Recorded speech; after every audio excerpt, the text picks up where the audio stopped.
MDG TV, une chaîne Went pour la cause de Christ. Mafuta ya sika, mafuta ya sika, mafuta ya sika.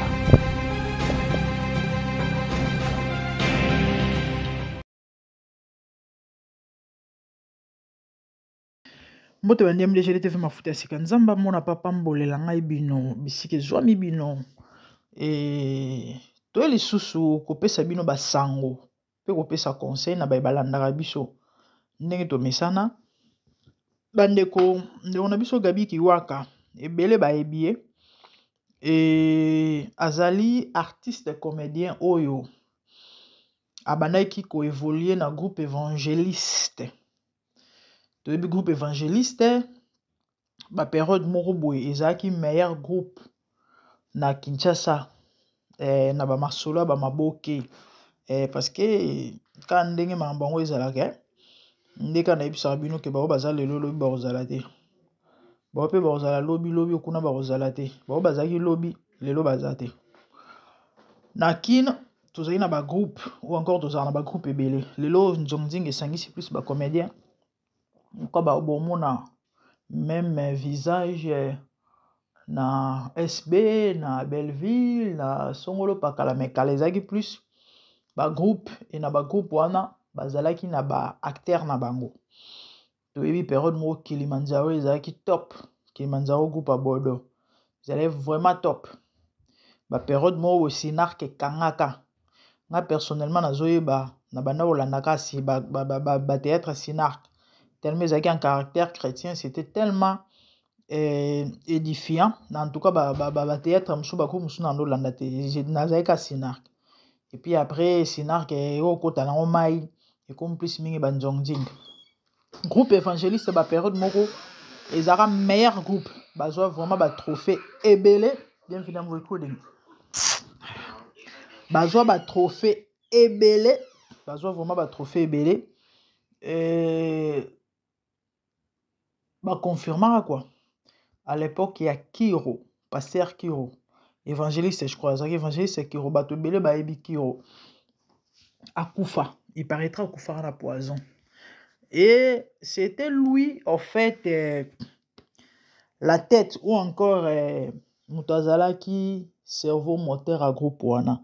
Parce que après décès nae, de place groupe Kotara Mbolungana. Groupe Kotara Mbilinga Nandenge a groupe okuma ba morceau. Et a voyagé avec Poto Moussou et puis groupe Lalara à partir de décès à Kiro. Donc c'était lui en fait Moto Abanaï ko réunir bango et c'était vraiment un groupe fort solide et film na bango zali vraiment kitoko mingi édifiant mingi bazali mingi na caractère ya net moi ba film ba nigérien et moi ba mystique ba nous ala pe moi trop na ba film na bango tout ça.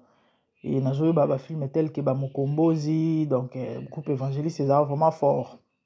Et Gabi Kiwaka, Azaki Moko, parmi les acteurs, il y a groupe évangéliste. Batobele Baebi, Azaki vraiment teint sombre, foncé, moins de pena makasi. Et Zotomike, et voilà. Gabi, quand des voyageurs, des vos voyageurs, des vos Moussoba, et voyageurs.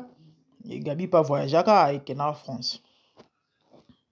Na habité moi si muta bengi saraye on dirait lo moi bajar wana je sais pas trop mais ndenga bana ovanda na moi si na yemu ko mususu ka ndenge zalaka auta libanda yabo ya kota na chambre kuta moi si na mbetu na pasteur na bango en pleine tatami do makembese et salaye choc moto azwa atikala ya kotelema asala AVC ya kotelema sala AVC ya utacha we ba kokamo ezalaka okay AVC lolemo ezalaka pe do ye lolemo et comment na ba retard comment ba retard ba maloba neti bimaka penza sou bien te comment na moi retard à réflexion retard à maloba et ndo na biso Gabi ba opéra kai opération ya motu ba opéra ka opération ya motu bon ba tout baloba ka robika te et puis eza opération mo pesa 50-50 minga ngamba on me pe bon bazaki à 100% te robika tout comme robika te et tant opération en eleki vu kasi akomaki invalide parce que soba déjà ba opérer opération ya motu akomaki invalide ba pesaka il paraîtrait mbongo ya ebele pesaka mbongo ya ebele parce que akomi akotinda kuti et c'est la même femme oyo ndoki wakanga na pasteur moto alia mbongo wana sisa yango talaka ya na eta wana donc et Gabi période moko tout même basango etambola que Gabi a koufi je crois plus ou moins 2 ans passé ba émission salema trop na kombo Gabi même maman international sala ba émission na kombo Gabi trop vers la fin 2022 ba émission salema trop na kombo Gabi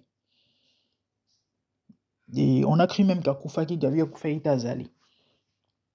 Sauf que situation na ye, en tout cas, ils ont toujours critique. Bolanda apparence c'était mieux webika maya poto na mopepa poto na 4 saisons poto c'est normal. Donc ça la mutuma bajar, mais sinon ndeko na biso, il est souffrant. Tu as ça l'émission pourquoi? Tu as ça l'émission le bandeko parce que jania utu ko kufa nini lobamite. Nini lobamite lelo ba comédien ba bimi batu malamu pona ko loba mabe à la brine c'est comme si bangondi ba ko compatir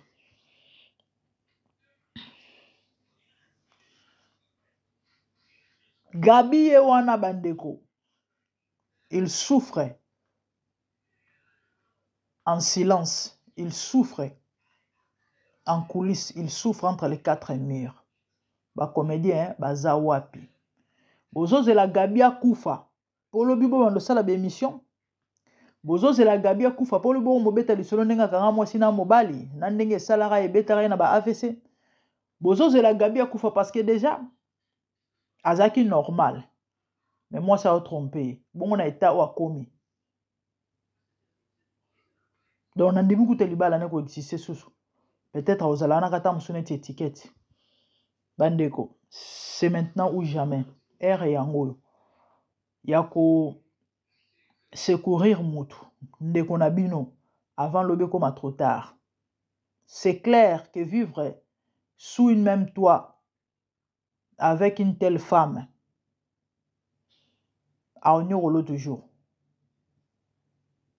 a rosalo toujours ya monene ya minene donc awa ezali to ko lancer cri d'alarme pour na ndeko na biso Gabi ba comédien soki bokoyi ko se mobiliser boluka nanu ko revoir to pe ko ta la situation ya Gabi bolukela une solution parce que bobimaki batu malamu na liwa ya comment il s'appelle ya faille lelo Gabi solution nini vraiment oyo bokoyi ko zola Gabi ba congolais to yebi to linga mama ko sambela mingi soki médecine eza limité nzamba capable. Moi je crois au miracle. Moi je crois au miracle et surtout bandeko ya Gabi oyo bazaki ko évoluer ne groupe moko. Il y a plus de pasteurs là-bas ou encore des chrétiens bato ba yebi nzambe. Est-ce que boluka bo vanda bo meka ko solo la ko luka solution pona Gabi? Na place à vanda ka ndengo na do apparemment c'est comme si bozela ka boyo ka keno akufi. So une médecine ko se lo moi je crois au miracle. C'est fort possible.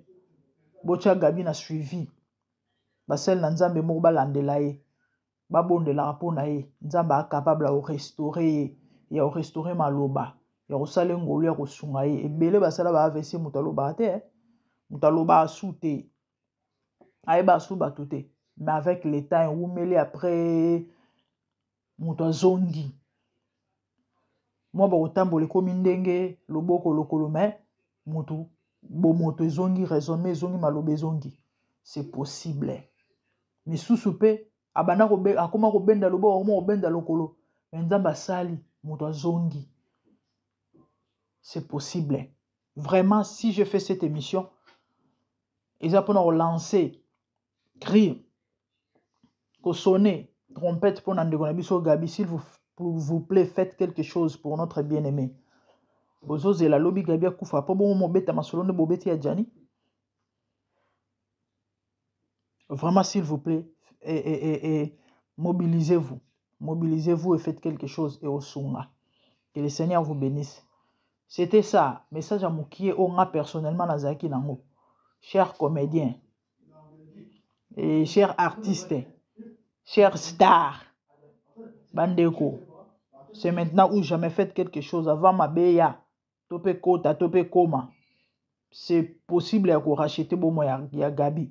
Ya osunga Gabi, obimisa Gabi na ba situation oh. Mambo so pe ça passe hein. Tant au lobara qui avant na robala moi si avant na robala mobile avant na s'engager d'une manière ou d'une autre. Sambela nzambe. Neti boye penza, neti boye. Ya mamingi muto ya libala nge komi enfer. Muto azaka normal. Mais malamu kutu na va na Congo na ba moya Congo. Na li atama tembele na loso me ba faculté nyonso zo sala. Que na poto na se retrouver na ba état boye. En tout cas epesi mami, epesi pasi likambo. Nzambe asunga biso. Nzambe asunga biso. Les apparences sont trompeuses. On a moi si nous avons takataka, mobile nous avons takataka, mais na kati tombeau blanchi. Tant le bar na binoa na masolo alibala, et comme maman est longité, mutako sa oten. Dama pone la moto masete, dama pone la moto mabalite. Yo mon gars, son visualiser malamu. Il y a de ces gens là au vendre dans notre au monde na défaute. Beaucoup manda ko mo place au monde que non. Deux personnes différentes na moto yo barakala. Vraiment les amis, prenez votre temps. Pour nous la choix conjointe ou conjointe, prenez le temps pour Lukanzambe. Parce que l'élo mibale est belé, il va comme il va porter malheur, mibale c'est belé, il va comme il va porter malheur. Il y a ba mibale. Toujours garana basango. Peine le temps à zana ndako na maman na tata na bango zala boyete mwana malamu. Peine la bala moseka. Mais l'élo au peine ba comment mentionner ou encore balobarani bachaye parmi ba fille légère otoyebi mais moi na bato bala moseka loni ase esali lelo akomi ba mabala omona tenga na obala star na obala mwasi ayebani na obala mobala ayebani c'est bien bon bizaleli koyebana te muto ovanda obana ovanda na koyebana te na caché ya kombo ya muto monene na kata ndako te bizaleli ya muto nde sala libala mwasi nini ozoke bala mobali nini ozoke no bala. Prenez le temps de prier, de demander à Dieu de vous confirmer si réellement cet homme fera votre bonheur ou encore cette femme fera votre bonheur. Prenez le temps pour tout Nzambe. Car les apparences sont trompeuses. Libande à katité. Bible Zoloba. L'homme regarde où il frappera na misu. Mais Dieu regarde les cœurs. Nana wa mona motema. Personne. La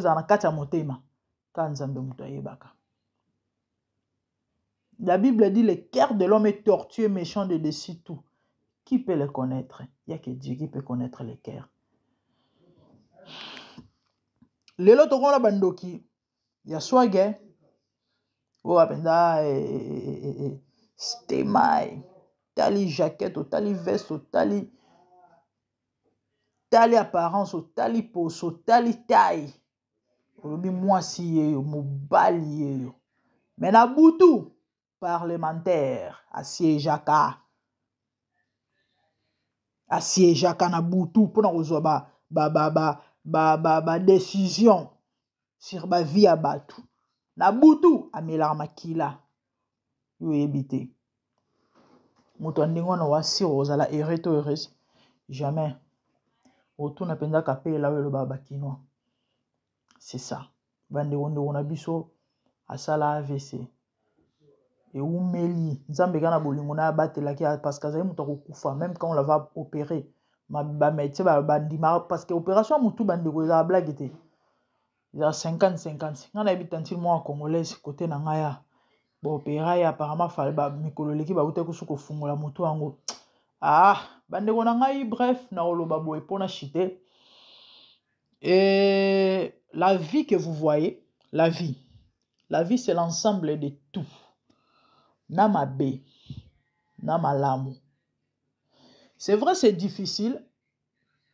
Il y a qu'à comprendre mamaka mususu ou encore il y a qu'à mettre na ba place à bato belé, il y a bato mususu topé, il y a qu'à vivre, to kozala préparer na ba mamusongolo pakala o ta mususu. Mais c'est important parce que lobby to éviter. Maman est comme les gabi, to est comme la gabi, andimate ke comme la kai un jour. Makamo est comme la songolo pakala andimate. Lelo o mai kalambai carrière est comme ou est combien. Les gens ne croient plus en lui. Parce qu'un jour à balaka a décidé à bala. Et moi si azaki naï a peut-être ko gérer tes et libala mambo oyo ko bima libanda te bima libanda lelo to yebi ndeni na lisuni to koma kotalela ye nyonso mabala 20 ans passés so balakisaka eta mswana sa choix mususu de même Peniel 20 ans passés so balakisaki ye ko bala star metala mambo komelo angata mswana ndinga andima te to alinga te sur scène alina lobanini sur scène alina lobana bandeko obolanda biso. Vous savez dans la vie faut qu'on aura prêt ya ko affronter et le rognon ce ko komela yo to souhaitera malheur na banzela na bisoté mais na ba ma mususu okana te me komi okana ngote me komi Bible zo le ban livre Ecclésiaste que na mambo mabe na mambo malamu ekomela mutu nyonso ozala malamu ozala malamu te ozala mabe ozala malamu mabe malheur ekomela batu tout na mokili oyo. Sur ce na vie il faut vivre ka ou à préparer na nyonso. C'est un peu difficile à comprendre, à digérer, à réaliser, mais c'est ça la vérité parce que ebelo baolela lelo bandeko bandima teke baolela mambo ekomeli bato ebele lelo bandima teke mambo ne ekomela bango bino wanti gabi avant kende poto so balakisaki eke tabisi ko zo kende voyage zo kende zande ya malheur ezane po kende ko creuser le tombe anga linga ta ngandima te mama oyebi lobi te papa oyebi lobi te ebele bakota na sama bele likolo ba choc ebele batikali ya ndambo ebele azotala me akoma demi akoma invalide likolo ka ba mambo ekomela biso na yango yaya mama papa ndeko na ngai il faut ozala après ya ko affronter tout to souhaiter ma bête mais il faut vivre avec le likamo okoma il faut toujours garder attitude positive. C'est vrai c'est difficile ya rolo ba ko vivre zelo mususu mais c'est ça sinon tende konanga okufa tiki mukili okufi tiki mwasi yango wana atikali ko bala mobali mususu aboti pe na bana okufa tiki mobali yango wana atikali ko bala mwasi mususu aboti pa atiki bana surtout bandeko basi lelo bazo subir ba réalité moko na bandaka ba mabala ba penel peut-être bana ba courage ya koloba yana ba misusu koloba asa muto koloba te ekufele na motema ti lobi motema et lembi pak arrêt de cœur pake kundaye ah oui yango omoni to opesaka conseil bandeko mokili bozo moni za ensemble ya mamunyo sona mabena malamu et to souhaitera mabete malheureusement bato pe ba mabe komela bango et bazala peta mususu coupable te ou encore ba mérita te ba mabe wana komela bango mais comment donc nengo zana il faut vivre la vie kala nga ou kala technique keba via pionnier prêt pour la révolution. Donc indi tope et komi affronte et accepte la réalité. Comme même mokili na mutute, comme même kocha ba souci ba problème bani comme même na mutute. Okufa ta mso na bana okufa tiki bana batikali ba malere baba otikala ba malere ya mambo yaka peut-être tu son de ma voix au passer ba moment compliqué parce que okutena likama moko bato pesa ki confiance ba trahir yo ba décevoir yo ba lelisi yo ba nyokoli yo ba nyongi yo olingai mwasi melelo o bobeta masolo mususu olingai mobali lelo akomi vrai cauchemar à vie na yo ya mambo yaka kumisa nzambe komemango na motute lobi oya osuka lokola bato mususu tobeta ba masolo okomomela bakisa ba dépression bota penyel lelo et combien lo balikambo boya moto libo mazongi la bakisi po anini libala. Donc accepte la réalité, prends courage, dis les amolai vie ezanan nzamba nzambe, c'est possible mambo changer. Fais-lui confiance. Et on moni tant to lendi saratolo ba toujours que kozana eso avantage. Kozana eso avantage. Li kame kokoya, mais le fait que tu as Jésus et c'est possible de se relever. C'est possible de se relever. Vraiment que Dieu vous bénisse. Et c'est ça la vie. Choisate. Yozo passé par un moment compliqué.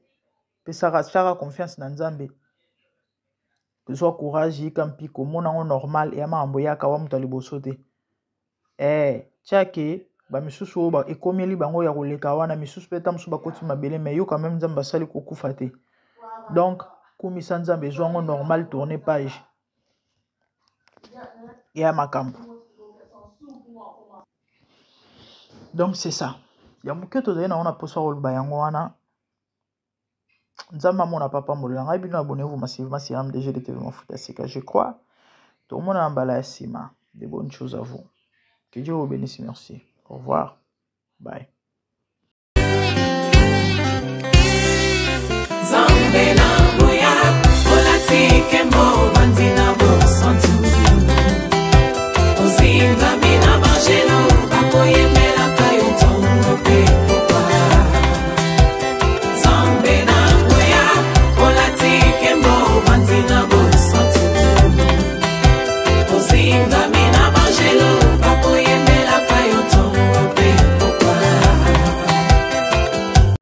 MDG TV, une chaîne Went pour la cause de Christ. Mafuta ya Sika, Mafuta ya Sika, Mafuta ya Sika.